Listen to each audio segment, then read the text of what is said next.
What's going on, everybody? It's your boy Zoe Notice off DFS here to bring that WNBA slate breakdown for the 4-gamer. We got a little 4-game slate today in the W.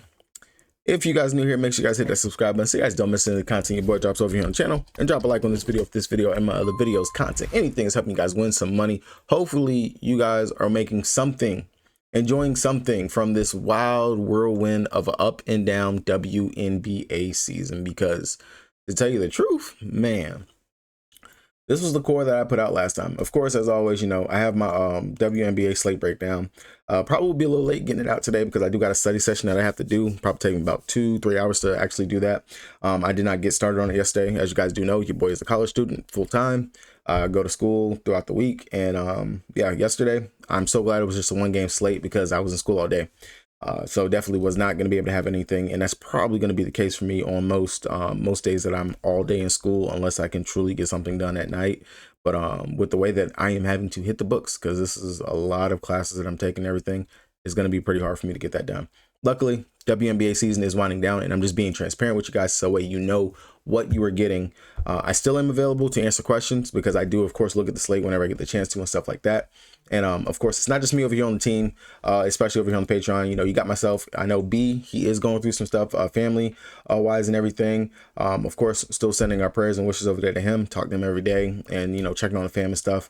But staying strong. We're still waiting for some more good news over there for everything that he has going on.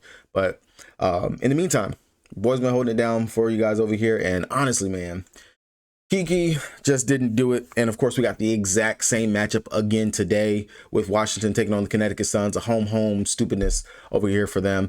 Lacan, she was out there, played a ton of minutes and just was there. And then Ami here, that was the value. I told you guys on the last slate, you know, there was several players that I felt were value, really good value. Honestly, we picked the right one. I picked the right one to actually go into the core. Ami here, she got there. I want to say she finished close to like 20-ish fantasy points over there on the day, so was not bad at all in regards to going with her. Hopefully we can find some diamonds in the rough on today. I did a quick overview looking at the slate real quick before I go ahead and try to hop into the study session, but gonna do a quick breakdown for you guys, and this one will be quick for you. So go ahead, get ready to get your notes. Let's go ahead, let's get it. Looking over here on DraftKings, the site I play the most on the site. If you guys don't got an account, you want one, check the link down in the description box below so you guys can get that deposit match bonus and join your boy over here on the Kang. When I look at the slate, and honestly, when I look at the way the WNBA has been going, I honestly feel like I am not really a big prop player. I really don't like to play props. I do them every now and then, things like that. If you guys saw, I posted a 3-point May slip on the timeline because I actually really did like it. Everybody was in a great spot. I would play that slip literally 10 out of 10 times because all those players are high 3-point shooters. All of them are good 3-point shooters, shooting over 35% on the season, damn near close to 40. And I mean, when you have Kayla McBride go out there, 1 of 8 in good open looks, I'll take that on the chin. Sonia Citron, easy day, she got that and whatnot. Jewel Lloyd, she shot 1 of, I think, 5 or 6 or something like that from 3. And she's been raining them in from the 3-point line whenever she comes in because that is what she does. I'll take that. Zen Lassini was a late scratch. All right, cool, whatever. But hey, it's like that. I know that the WNBA is not the most consistent thing, and that's the thing that I always have to just point out and bring up. Like, it's not the most consistent product that we have all the time. It is sometimes us trying to find the diamonds in the rough, like the Page buckets last night, going out there dropping that 4 points. The future is looking bright for the Dallas Wings. Cannot wait till we get some real competent players around her because Dallas is going to be something to mess with. We legit, and I'm going on a little bit to the left, we legit have the woman version of Kyrie in the W. You could see Paige legit studies Kyrie's game because that is who she models her game after. You see it out there on the court. Great. Amazing. All right. Washington Mystics taking on the Connecticut Sun. Looking at the injury report for tomorrow, JC Sheldon is the only one that's out for Washington. Still no news for the Connecticut Sun. Of course, not over here for Washington. Chicago Sky, Angel Reese, she was back last game. Actually played a good chunk of minutes, which was great to see for her. Didn't look like she missed a beat. Very efficient game for her as well out there. Other than that, I fully expect her to play. They've been just doing this whole thing where you know, they'll say, oh, we're not too sure if she's going to be playing, game time decision, whatever. New York Liberty, they are still without Isabel Harrison, Nayara Sabali, and Brianna Stewart is still out, which really just sucks, but she's expected to be back sometime soon. And then over here for the Minnesota Lynx taking on the Atlanta Dream, Nafisha Collier is a game time decision, possible possible for us to have her back. I'm not too sure if she will be back because the Minnesota Lynx are on the front end of a back-to-back. They play against the Indiana Fever tomorrow, so I wouldn't be surprised if she was to be out today and then play tomorrow. So definitely just keep your ear to the ground on that one. And then Atlanta Dream, they're still going to be without Jordan Canada. And then the game that we just saw recently, the Phoenix Mercury taking on the Las Vegas Aces. The Phoenix Mercury are on the front end of a back-to-back as well themselves. They play going up against the Golden State Valkyrie again tomorrow as well. So they don't have any news over here for them. Nothing for the Las Vegas Aces. Looking over here on DraftKings at the Washington Mystics side, like I said, we just saw this, and I honestly feel like everybody over here in Washington, they're priced too expensive for no reason. Kiki, 9,200 after she just came out in this last game, 8,400. Now she's bumped up to 92, and she barely got to 30. Don't understand it. It's still a great spot for her. We've seen it opposing forwards, the bigs, they've crushed going up against Connecticut Sun time and time again, but Shakira Austin being back legit is a significant hamper to her, because Shakira's out there taking a ton of shots like she's just the focal point, the main beneficiary, the factor, and I really didn't like that. And she did it in limited minutes too. She still only played 21 minutes. So maybe she's gonna get up to 25 in this game, but was not great. 6 of 14. Some of those shots should definitely be going more towards Kiki, more towards Sonia Citron. That's where those shots should be going to. Sonia, she's now priced down to 8,900. She's sitting at 87. I mean, that's a decent spot for her. We have seen it. She's the main factor that's going to actually go out here and score. 7 for 17. I wish it could be a little bit better. I wish she was doing a little bit more to really make me want to play her at that price. But I really don't like how Kiki's got just jumped up to 92. That is crazy to me. Definitely GPP option. I do like her. I do think that maybe people will be shied off of this the down game. We do know she can go out there and get us about 35 plus fantasy points. It is a good matchup for her. I mean, as we've seen, Murrow wasn't able to stay out there on the court, and I don't understand why really she was priced up like that. Shakira Austin GPP, I really just don't like the price. 10-1. Especially if she's still going to be limited. Yes, she can go out there and take all the shots in the world, but if she's not hitting and she's not doing anything else out there, crashing the glass, getting those boards and stuff like that, there's no point. Suge Sutton sitting at 6,600. That's our mid-tier value option that we can get to at the guard spot. Decent spot. She's been steady in regards to 20 fantasy points. This is our Julie Alleman. One of these games, she's going to explode for 30-ish plus fantasy points. Good matchup going up against Connecticut Sun. You can attack them literally 1 through 5. So I don't mind it, but I would just take the 100 savings coming out here to Jade Melbourne. Yes, only 18 fantasy points, but she was out there. There's still no Suge Sutton. She is going to, I mean, not Suge Sutton. There's still no JC Sheldon, so she still will be out there. 5 of 6. She was pretty efficient out there from the field. Would just like to see some more of the defensive stat that she normally can go out there and get, and continue to do what she's doing on the peripheral side of things. Emily Inkster, the price is just too much to me, especially when I have a healthy Shakira Austin back. Yes, Dosen is also back as well, so that should hamper some of the minutes that we were seeing for Emily to go out there and get. I don't see myself getting there to her. Alicia Clark, after getting in foul trouble, that was what messed her up. She got into foul trouble early, and then they pretty much just yanked the minutes. Ended up still playing 18 minutes, just did not produce enough in those minutes in time. Would I go back to her as value? Yeah, I would. She's right below that 5.5 range that I wouldn't mind paying for players off the bench. I know the upside can be there for her. It's a decent matchup going up against the Connecticut Sun, just like it was last time. It's literally just copy and paste right there for her. Olsen, you can definitely look towards her because, of course, we do know they don't have JC Sheldon. Someone's going to have to soak up those backup guard minutes besides Alicia Clark. Definitely boomer bust GPP option. Flip side of thing over here for the Connecticut Sun. This is where we got to figure it out. Marina Mayberry, still 9,600. Too expensive to me, especially when you're going up against the Washington Mystics. Yes, you're playing on your home court, but still, Washington, they blitz those guards. They're trying to get you off that 3-point line, all those things like that. I don't see a reason to necessarily go over here to Marina Mayberry, especially at that price tag. 96, that's not even worth it. Tina Charles sitting at 9,300. The price is slowly starting to come down on Tina. Definitely, she can go out there and get us a Florida game. She's playing at home. She's come off of a day of rest. Shouldn't have been too much travel getting back over there to Connecticut from DC. Don't mind her GPP option at 9,300. Lacan, 8,400. This I have a problem with because I am not playing 8,400 for Leland Lacan. Why? Hey, beautiful. Why? Why? No, that's too much. Murrow, 7,700. Literally just got yanked from playing out there. I don't understand it. I get it. She shot 1 of 7, was not efficient at all. Olivia Nelson-Ododa played way better than her, but this is a prime GPP option. I do like the upside possible for her to go out here and smash after she burnt everybody last time out because she was decently owned on the last date. Sanaya Rivers still playing pretty good off the bench. 7,400, not warranted the price to me in my eyes. I do think that is a bit expensive for her. Even though Bria Hartley, she's just losing those minutes left and right, really not doing anything anything at all whatsoever in regards to that. Olivia Nelson-Ododa off the bench. If you think Lightning can strike twice, definitely can go back to there. But I would just continue to go ahead and play Aaliyah Edwards, who price hasn't budged and moved. This is our value option that we can get from this game. Still playing, going up against a former team. Went out there and she hit the ground running. She played really great in her time and everything, brought the energy and whatnot. I will still go right back to her as this is my me here play for today. I would definitely go right back to Aaliyah Edwards if I was to take anything from this game. She's the best price player over here, and it just makes sense. Chicago Sky taking on the New York Liberty. Angel Reese, we know that she's back. We know she's still going to be limited. She played 26 minutes in that first game, which doesn't seem like a screaming minutes limit, but still she is technically limited.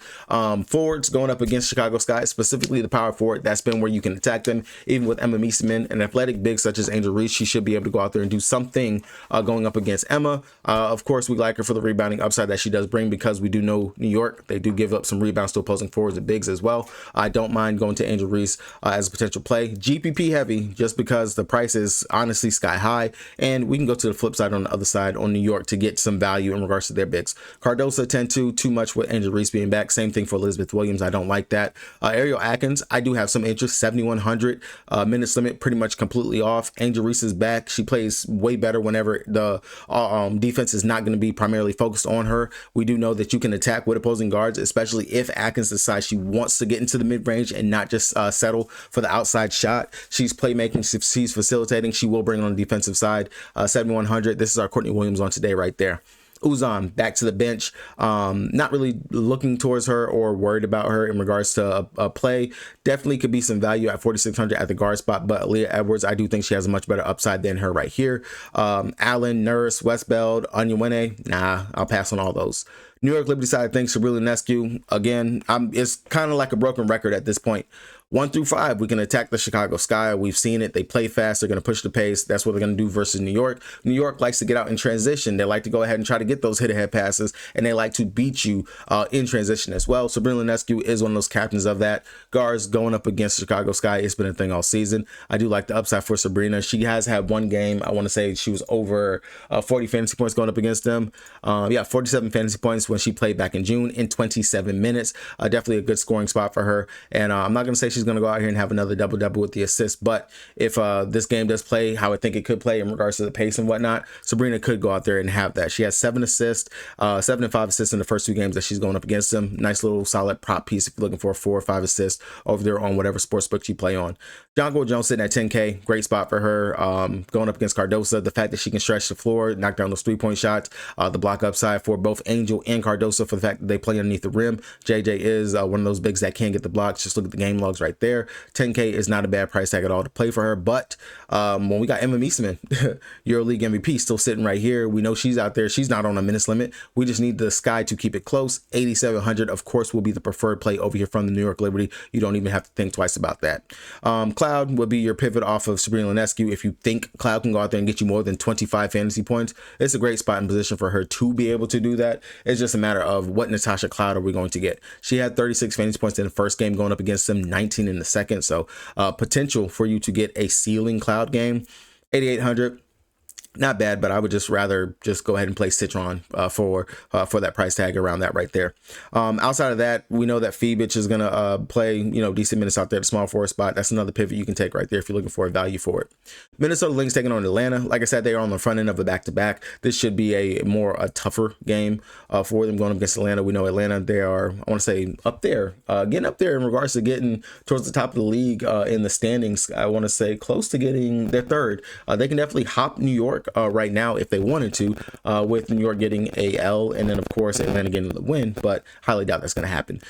Fee, if she's back 12-6, I would have to imagine a minutes limit. I couldn't attack that at 12-6 on first game back. We'll definitely wait until she gets her legs back underneath her. Courtney Williams 10-9. She's priced up as if Fee is still missing and gone. If Fee is out, then yes, I could imagine going to Courtney Williams as the GPP option. Not someone that I would primarily try to get to and want to. We have seen opposing guards actually cook going up against the Atlanta Dream. Even with Ryan being back over here, Veronica Burton had 28.75 fantasy points. Skylar just dropped 47.25 going up against him. Chelsea Gray dropped 36.75. This is a prime spot for Courtney Williams to be up there to smash. If he is missing, I like it even more. Outside of that, Alana Smith, she's been cooking pretty well with Fee gone.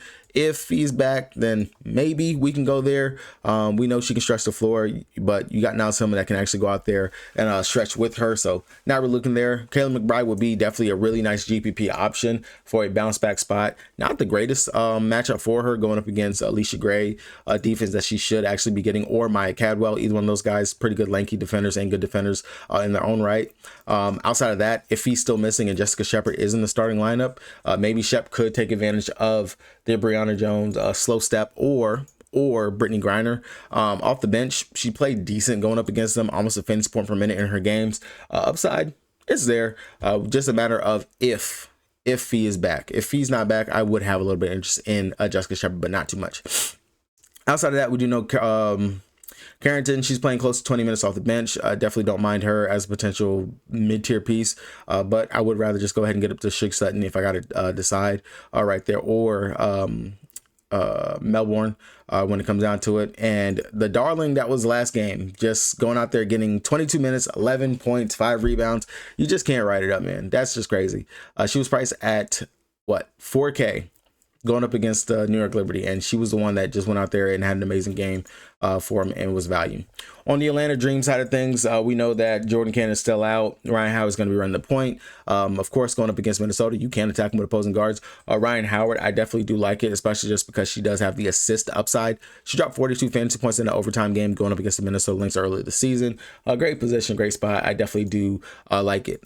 With Fee being out, and either way, you can attack with opposing bigs going up against the Minnesota Lynx. Brianna Jones, definitely a good spot for her to be able to go out here. The only problem that we have is that Brittany Griner, I don't know what they're doing truly with the minutes over here between these two. BG, she looked like she had the better game between the two, 36 fantasy points going up against the Aces. Good value. I definitely could take a GPP swing, but maybe this could be a spot where we see Brianna Jones back on track going up against them. I do like the upside potential for her here. 9K, decent price. I would definitely take a swing at. Nas Hillman, Maya Cadwell, both in considerations, but really they have had a huge drop off. We're seeing all of the usage and everything be refocused back to Ryan, refocused back to Alicia Gray, both those guys over here on the team, and those are going to be more of the priority. Everyone else is just really just GPP options. Brianna Jones, though, would be safe to me in my eyes. Alicia Gray, the steady player that she has always been over here for him, definitely has the upside to continue to go out there and do what she's been doing for most improved on the year. 10-7, a bit expensive. Wouldn't mind just trying to get up to Sabrina or something like that in that price tag, but definitely in play. Phoenix Mercury taking on Las Vegas Aces. We literally just seen this game, and I'm just going to go ahead and do both teams at the same time. Asia Wilson, Alyssa Thomas, I don't have to talk about neither one of those. I will say Asia is 13-5. That is very expensive. Last time versus the Phoenix Mercury, she only dropped 56 fantasy points. Alyssa Thomas, she is sitting at 12-8. Last time versus the Las Vegas Aces, she only had 42.5 fantasy points. If you feel like both of these players, in which these are the most consistent players that we have in the league, if we're being very honest, especially with how they've been playing over the last couple of weeks, but the price tags are really getting out of control. You're going to have to find the true best value or take some kind of swing. If you're able to fit both of those into your line tonight, just understand, do not be shocked if you took some weird value play and they only go out there and get you 2 fantasy points. Do not be shocked or surprised. I will try to figure out my the best route to go on today. I haven't figured it out yet. I have not fully looked. Like I said, I got some other stuff I have to do myself, but there are pivots you can take. Jackie Young, Courtney, Chelsea Gray. Both of those are decent spots and plays, position you can go to. I told you that I love Satu last time out because Satu has the size advantage over whoever they have 1 through 4 going up against her, because Melissa Smith is a traffic cone on defense. Jackie Young is too small to try to deal with Satu Sabali. Kirsten Bell is just Kirsten Bell. Chelsea Gray, yes, she can try, but she's not going to be able to stop Satu, especially when Satu gets in her bag. I do like the upside for Satu because she also brings us rebounding upside as well whenever she's out there, and she can play some defense when she's fully locked in. This is one of those games where she should be fully locked in. So if you're trying to fade off of Alyssa Thomas, Satu Sabali makes sense. Same thing for Asia Wilson, Jackie Young, Chelsea Gray. More preferably Chelsea Gray over Jackie Young, because Jackie Young, you're dealing with Satu Sabali, you're also dealing with Kalia Copper, 2 decent defenders. One, Satu just has a size on you, and then 2, Copper just an actual lengthy defender that can defend. But definitely some good pivot options right there. Outside of that, Kalia Copper had her hot game last time out, 34.75 fantasy points, 25 actual points. I've been saying it time and time again. I need to see more peripherals or something else from Copper besides just the scoring, but definitely a spot you can go to. Would much rather just go ahead and play Sacha Sabli for 1,000 more.